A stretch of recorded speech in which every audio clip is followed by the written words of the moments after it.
تقریباً 4000 سال پہلے کی بات ہے کہ جزیرہ نمائے عرب کے جنوب کی جانب ایک ایسی اکھڑ قوم آباد تھی جسے عاد کہتے تھے۔ عاد بہت لہیم شہیم اور ہٹے کٹے ہوا کرتے تھے۔ ان کے قد کاٹ بہت لمبے چوڑے تھے۔ ان کے ہاں دولت کی فراوانی بھی تھی۔ عاد کے لوگوں کو بلند جگہوں پر اونچے اور عالیشان مکان تعمیر کرنے اور خوبصورت شہر بسانے کا بے حد شوق تھا۔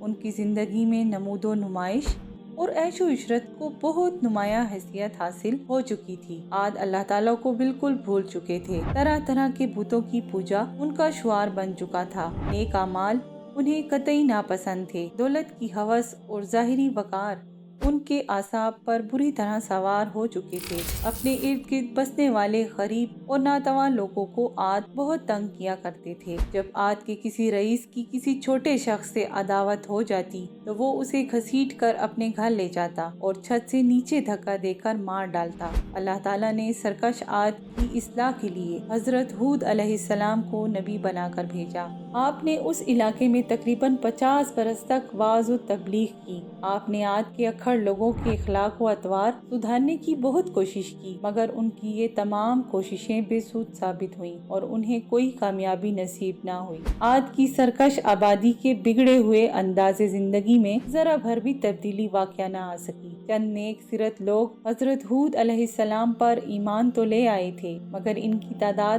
نہ ہونے کے برابر تھی۔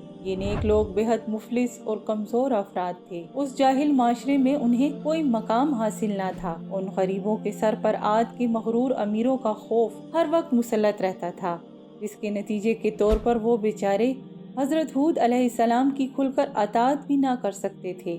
الغرض اس سارے علاقے میں عاد کے متمول اور مغرور طبقوں کو قطعی بالادستی حاصل ہو گئی تھی۔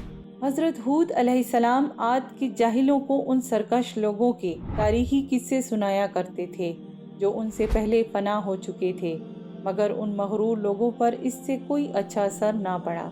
دراصل ان میں اخلاقی اصلاح اور بہتر زندگی کا کوئی شوق یا جذبہ سرے سے ہی غائب تھا۔ سرکش عاد کے بعض غنڈوں نے تو آپ کو صاف صاف کہہ بھی دیا تھا کہ ٹھیک ہے، اگر آپ واقعی صحیح راہ پر گامزن ہیں اور ہم گمراہ ہیں تو پھر اپنے اللہ سے کہیے کہ ہم پر عذاب نازل کر دے، آخر ہمیں بھی تو پتہ چلے کہ آپ کیا کچھ کر سکتے ہیں۔ مگر ان اکھڑ اور بدقماش لوگوں کی مخالفت کے باوجود حضرت ہود علیہ السلام ہمت اور استقلال سے ان کی اصلاح کی کوششوں میں لگے رہے۔ انہوں نے اپنا نیک مشن پوری شدت سے جاری رکھا، اس سے عاد آپ سے ناراض رہنے لگے۔ آخر کار تنگ آ کر انہوں نے آپ کو فی الفور قتل کرنے کا منصوبہ بنا لیا اور اس کی تعمیل کی تیاریوں میں مصروف ہو گئے۔ حضرت ہود علیہ السلام کو ان سب باتوں کا علم ہو چکا تھا۔ جب آپ ان سرکشوں کی اصلاح سے بالکل مایوس ہو گئے تو آپ نے اللہ تعالیٰ سے مدد کی دعا فرمائی۔ آپ کی دعا قبول ہوئی۔ اللہ تعالیٰ نے آپ کو بتا دیا کہ عاد بہت جلد تباہ و برباد ہو جائیں گے۔ چنانچہ ایک روز آسمان پر عجیب و غریب قسم کے بادل نمودار ہونے لگے۔ ناسمجھ عاد ان دل فریب بادلوں کو دیکھ کر بہت خوش ہوئے۔ انہیں امید تھی کہ بادل بارش برسائیں گے اور ان کی سوکھی کھیتیاں پھر سے ہری ہو جائیں گی۔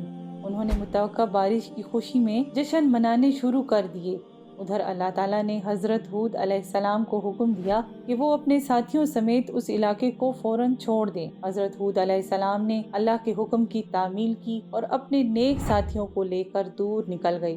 حضرت ہود علیہ السلام کے نکلتے ہی اس علاقے میں ایک بے حد بھیانک جھکڑ چلنے لگا۔ آندھی کا وہ طوفان بہت شدید تھا۔ تمام درخت جڑوں سے اکھڑ گئے۔ مکانوں کی چھتیں آنن فانن ہوا میں اڑنے لگیں۔ طوفان نے مرد عورت لڑکے لڑکیوں چرند پرند کھانے پینے کی تمام اشیاء غرض یہ کہ کسی چیز کو بھی نہ چھوڑا۔ وہی عالیشان اور بلند مکان جن پر عاد کو اس قدر گھمنڈ تھا، آندھی کے سامنے ایک لمحہ بھی ٹھہر نہ سکے۔ ہر چیز کے پرخچے اڑے جا رہے تھے اور کسی کو کچھ سجھائی نہ دیتا تھا۔ بعض چالاک لوگ تیزی سے پہاڑوں کی جانب لپکنے لگے۔ کئی لوگ گہری غاروں اور تنگ دروں میں گھس کر آندھی سے پناہ لینے کی کوشش میں لگ گئے، مگر اس قیامت خیز طوفان کے ہاتھوں کوئی بھی محفوظ نہ رہ سکا۔ آندھی اس قدر شدید تھی کہ گھبرا کر پناہ گاہیں ڈھونڈنے والے لوگ راستے ہی میں ایک دوسرے سے ٹکرا کر پاش پاش ہو گئے۔ دیکھتے ہی دیکھتے بستی کے سارے مکان ملبے کا ڈھیر ہو چکے تھے، تمام کھیتیاں ویران ہو چکی تھیں اور سب انسان اور جانور موت کی آغوش میں جا چکے تھے۔ تباہ کن آندھی کا وہ قیامت خیز طوفان مسلسل 8 دن جاری رہا۔ طوفان تھمتے تھمتے ساری بستی ملیہ میٹ ہو چکی تھی۔ آج کے تمام سر پھرے لوگ خاک میں مل چکے تھے، ان کے کھیت اور باغات اجڑ چکے تھے، مکان اور عمارتیں زمین بوس ہو چکے تھے۔